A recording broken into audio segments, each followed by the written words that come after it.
안녕하세요. 디지털 미디어 디자인학부의 강은정 교수입니다. 자, 오늘은 제8강 웹 타이포그래피에 대해서 공부해 보도록 하겠습니다. 먼저 목차를 살펴보도록 하겠습니다.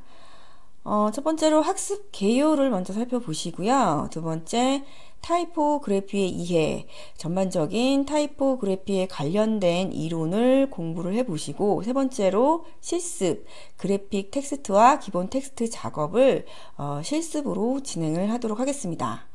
마지막으로 이때까지 공부한 내용들을 정리하는 학습 정리와 연습 문제의 순서로 수업을 진행해 보도록 하겠습니다.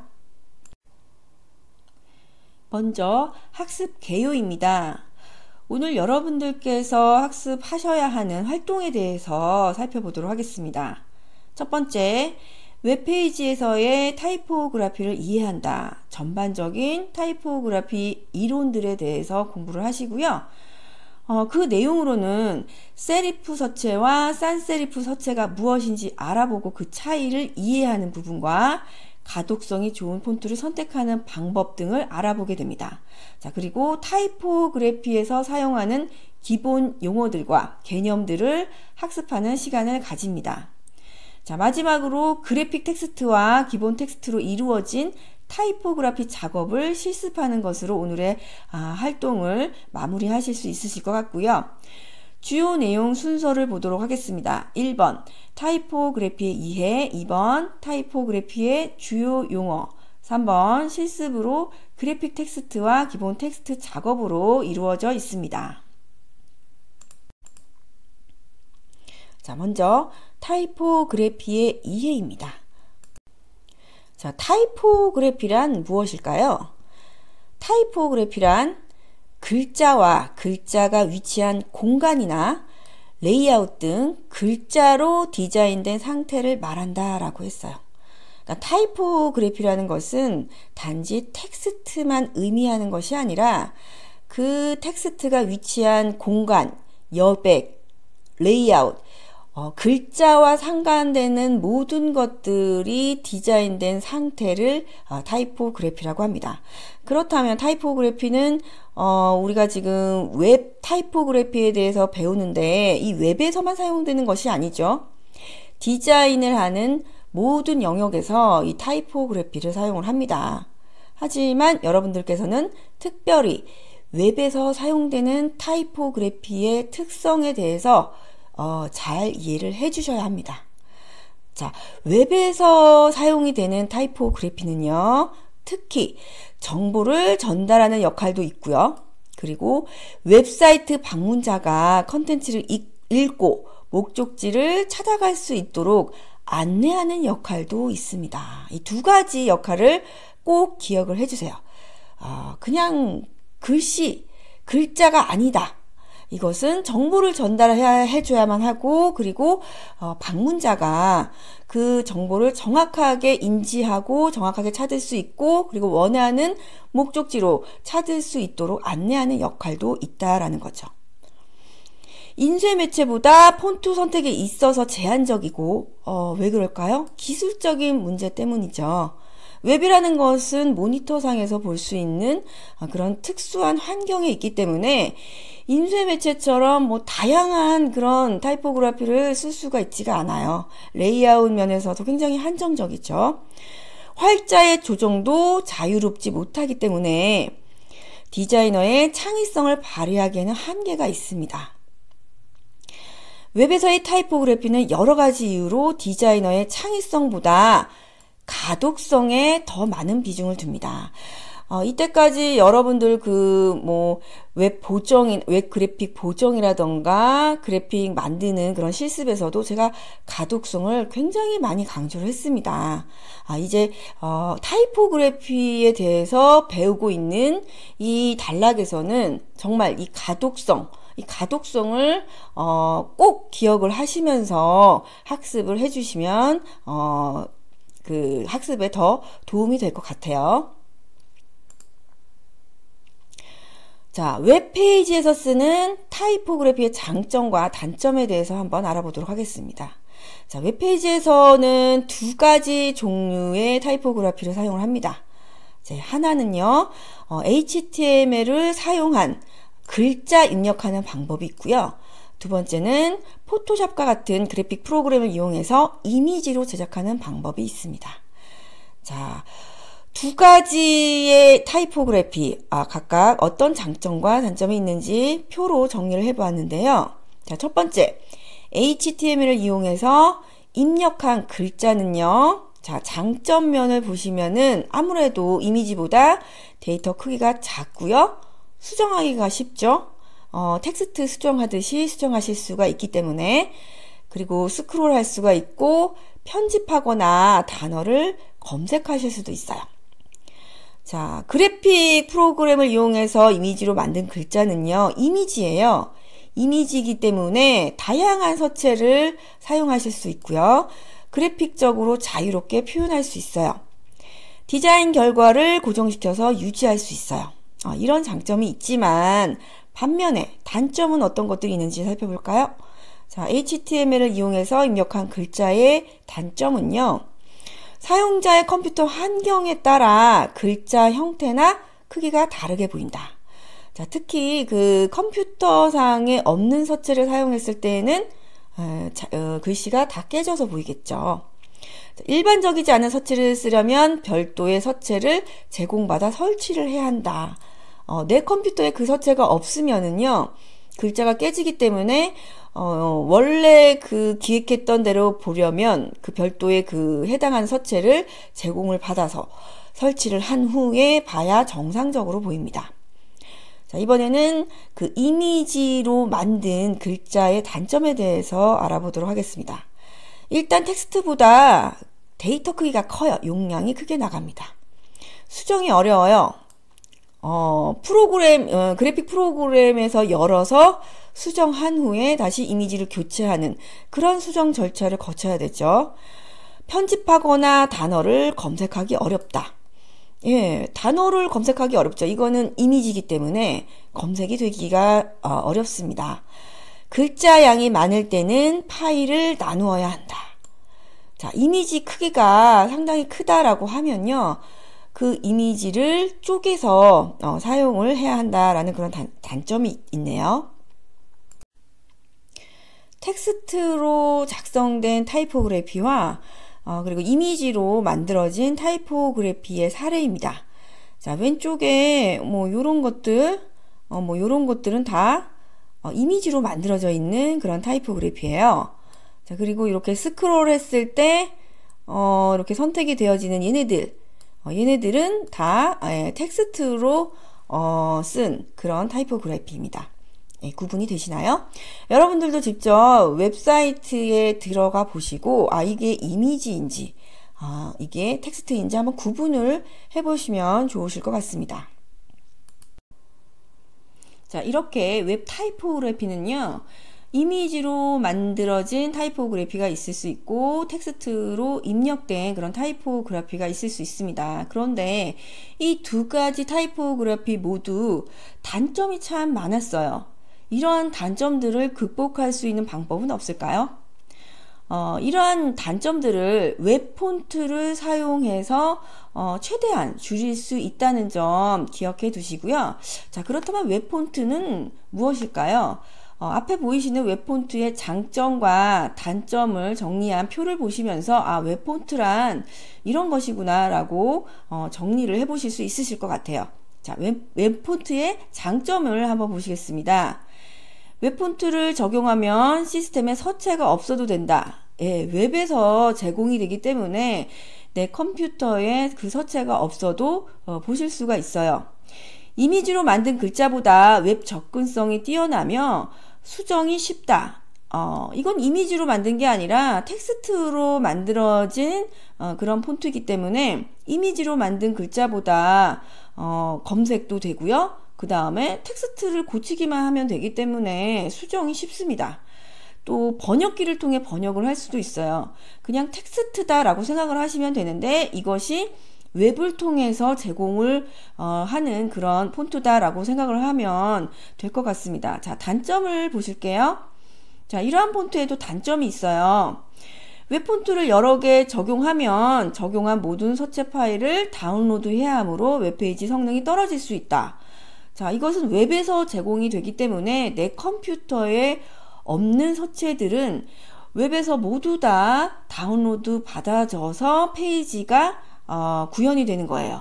그러면 그런 구현되는 동안에 서체 파일 다운로드 받는 그런 시간이 필요합니다. 그러다 보면은 페이지의 성능이 떨어질 수 있고 느려질 수 있고 그런 문제가 생길 수가 있어요. 또 서체의 저작권 문제를 확인해야 한다. 이 서체가 이렇게 상업적으로 사용이 될 수 있는지 없는지 무료 셔틀인지 이런 것들을 확인을 해주시는 것이 필요합니다. 웹페이지에서 쓰는 타이포그래피의 가독성에 대해서 살펴보도록 하겠습니다. 웹 타이포그래피는요, 정보를 직접적으로 전달하는 중요한 요소입니다. 그렇기 때문에 가독성을 고려를 해서 서체를 사용하셔야 합니다. 자, 가독성의 조건에 영향을 주는 요소들을 알아볼까요? 일단은 서체의 크기가 있습니다. 아무래도 커야지 잘 보이죠? 자, 종류가 있고요. 종류 같은 경우에는 굵은 서체가 아무래도 잘 보이겠죠. 자간, 행간, 여백 등이 있습니다. 충분한 여백을 가지고 있어야 또 가독성이 좋다라고 얘기할 수 있겠고요.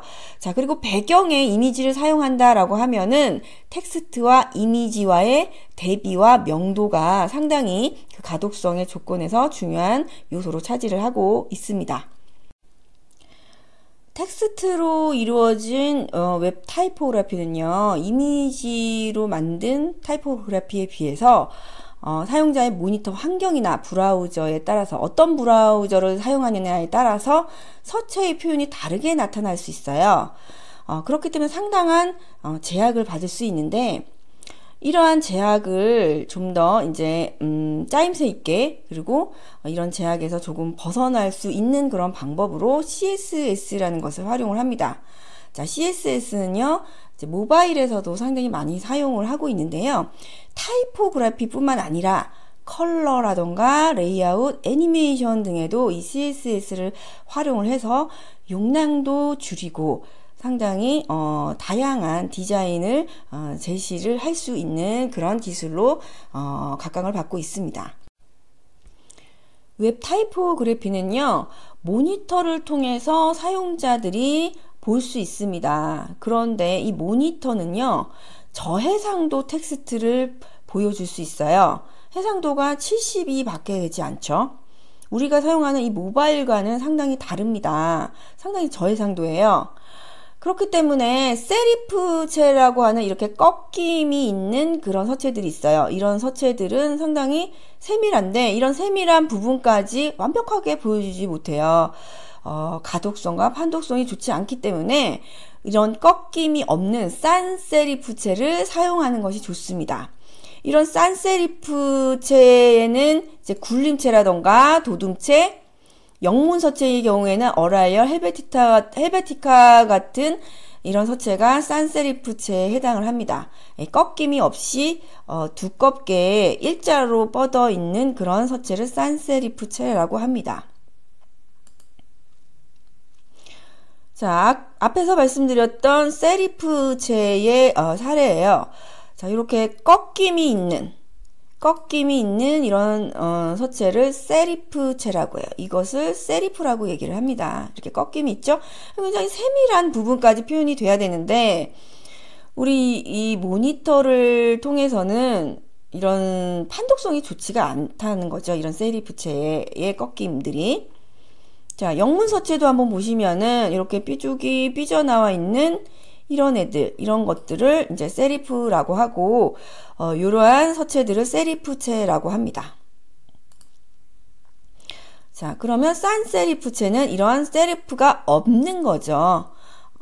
그래서 완전히 일자로 되어 있는 굴림체 같은 거, 도둠체 같은 거, 그리고 영문에서는 어라이얼, 헬베티카 같은 거, 이런 애들은 거의 꺾임이 없이 일자로 이렇게 곧게 이렇게 있어요. 굉장히 강하고 직설적인 느낌을 주고 그리고 가독성이 좋죠. 자, 산세리프체와 세리프체를 비교를 한 이미지예요. 보시면은 자, 왼쪽이 세리프, 오른쪽이 산세리프. 어떤 것이 눈에 잘 들어오나요? 예, 오른쪽에 있는 산세리프체가 눈에 잘 들어오죠. 일반적으로 웹페이지에서 본문의 서체 크기는요, 대략 10에서 12포인트가 적당합니다. 서체 특성상 11포인트보다 작아질 경우에는 세리프 계열보다는 산세리프 계열의 서체가 가독성이 좋고요. 8포인트 이하에서는 가독성이 현저히 떨어지기 때문에 웹에서는 사용하지 않는 것이 좋겠습니다. 자, 이번에는 웹 디자인을 할 때 어떻게 서체를 선택을 하는 것이 좋은지 한번 알아보도록 하겠습니다. 자, 먼저 서체의 간결한 사용입니다. 우리가 그 서체를 선택을 할 때 한 가지 서체만을 사용하지는 않게 돼요. 다양한 서체를 사용하게 되는데요. 이것저것 사용하다 보면 너무나 다양한 서체들을 사용할 수 있게 돼요. 그렇게 되면 페이지 자체가 좀 산만할 수 있거든요.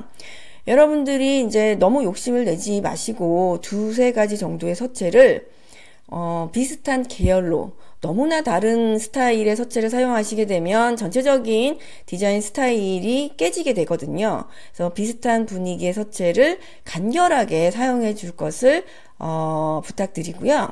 자, 두 번째 내용 보겠습니다. 검증된 서체를 선택을 해라. 자, 가독성에 있어서 검증된 서체를 선택을 해 주시는 것이 좋습니다. 제가 뭐 다음 장에서도 이제 검증된 서체, 이러이러한 서체가 가독성이 좋습니다 라고 제시를 해 드릴 거예요. 우선적으로는 그런 서체들 위주로 사용을 해 주신 다음에 어느 정도 디자인적인 내용이라던가 어떤 가독성적인 내용들이 여러분들 눈에 익으시게 되면은 본인만의 어떤 그런 디자인적인 능력을 발휘를 해서 다양한 서체들을 실험적으로 사용을 해 보시는 것을 추천을 드립니다. 자, 일단은 제가 제시를 해드리는 가독성이 좋은 검증된 서체를 위주로 사용을 해달라 이렇게 부탁을 드리고요. 자, 세 번째로 계층 구조를 염두에 둔 서체를 사용해라. 자, 이건 무슨 말이에요? 계층 구조를 염두에 둬라. 웹페이지 한 페이지에는 정말 많은 정보가 담겨져 있습니다. 그런데 이 정보가 한꺼번에 사용자들 눈에 들어오게 해서는 안 되거든요. 가장 중요한 것들이 먼저 들어오고 그 다음에 순차적으로 두 번째 중요도가 두 번째로 중요한 것들이 그 다음에 들어오고, 그리고 얘는 읽어도 되고 안 읽어도 되는 것들은 그 다음에 들어오고 등등, 이런 식으로 중요도에 따라서 뭐 헤드라인이라던가 타이틀 이런 것들은 좀 더 부각이 되게, 그리고 뭐 본문이라던가 링크들은 좀 더 그 부각이 되는 것보다는 좀 더 뒤로 물러날 수 있게 디자인 처리를 해주시면 구조적으로 상당히 안정감을 주고 사용자들이 정보를 캐치하는데 도움이 된다라는 말씀이에요. 자, 앞에서 아까 말씀드렸던 가독성이 검증된 서체 사례입니다. 본고딕, 코펍 도둠, 뭐 나눔 바른고딕, 도현체, 주화체, 한나체 등등 굉장히 두껍죠? 두꺼우면서 산세리프체죠. 이런 서체들은 깨끗하게 떨어지면서 강조되어져 보이는 그런 서체입니다. 제목 그 서체에 알맞죠. 자, 다음으로는 타이포그래피의 주요 용어에 대해서 공부해 보도록 하겠습니다. 자, 먼저 글자 크기와 단위입니다. 글자 크기를 지정할 때는 폰트 사이즈를 사용합니다. 그리고 글자 크기로 자주 쓰는 단위에는 픽셀, 그리고 EM이 있는데요. EM은 상대적인 수치입니다. 자, 픽셀과 EM을 변환하는 웹사이트가 있는데요. 한번 들어가서 확인을 해 보시고요. 다음으로 타이포그래피의 주요 용어 중 안티엘리어스라고 하는 용어가 있습니다. 자, 이 안티엘리어스는요, 특별히 이렇게 둥근 곡선에서 우리가 덕을 본다고 하죠. 이런 곡선에서 픽셀로 구성된 화면에서는 계단 현상이 나타나요. 깨짐 현상이죠. 이런 계단 현상을 부드럽게 처리하는 그런 효과가 바로 안티엘리어스입니다. 다음으로 설명드릴 용어는요, 워드에서도 많이 여러분들이 들어보셨던 그런 용어들입니다. 문서 프로그램을 한 번쯤은 사용해 보셨다면 들어보셨을 거예요. 자, 자간인데요. 문서 프로그램 뿐만 아니라 포토샵에서도 이런 캐릭터 박스의 옵션 창에서 우리가 자간을 조절을 하실 수가 있는데요. 자, 앞에 보이시는 그 부분 VA라고 설정이 되어 있는 이 창에서 자간을 조절을 하실 수가 있습니다. 글자와 글자의 간격이죠. 다음 용어로는 행간입니다. 행간은 줄 간격으로 앞에 사례를 먼저 보시면은요, 행간 100%인 경우와 그리고 행간 200%인 경우를 비교를 해보시면 금방 아실 수 있죠. 마찬가지로 포토샵의 캐릭터 박스를 이렇게 열어보시면은요, 상단 우측에서 행간을 조절하실 수가 있습니다. 다음 용어는 장평입니다. 장평은 글자의 폭과 높이 비율을 말합니다. 그래서 좀 더 날씬하게 만들거나 좀 뚱뚱하게 만들거나 조절을 하실 수 있고요.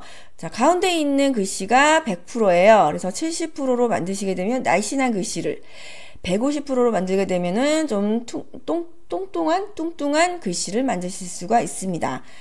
마찬가지로 포토샵에서 캐릭터 박스를 열어주시면 우측에서 장평을 조절하실 수가 있습니다.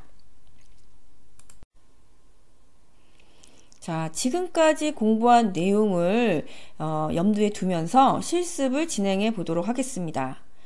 그래픽 글자와 기본 글자 작업하기입니다. 이번 실습은요, 초기 화면 디자인 시안을 제작을 할 때 그래픽으로 표현되는 부분과 HTML 텍스트로 직접 입력하는 그런 텍스트들을 어떻게 보여주는지에 대한 작업입니다. 여러분들이 혼란스러워 하실 수도 있는데 지금 표현하는 내용은요, 그래픽 글자와 HTML로 텍스트를 직접 입력하는 부분을 이미지화해서 보여줄 때 이렇게 작업을 하는 것이 좋습니다 라고 보여드리는 거예요.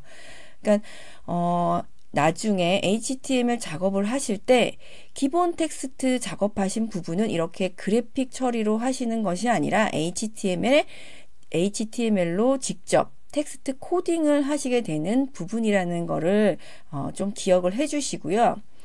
자, 이 작업을 들어가시기 전에 준비를 해 주셔야 하는 파일이 있습니다. 두 가지가 있는데요. 초기 화면 디자인을 하기 위한 것이기 때문에 간단한 레이아웃 면분할 페이지가 필요하고요. 자, 그리고 여기에서 사용되는 브랜드의 로고 파일이 필요합니다. 지금 실습과 같은 걸로 하셔도 되고요.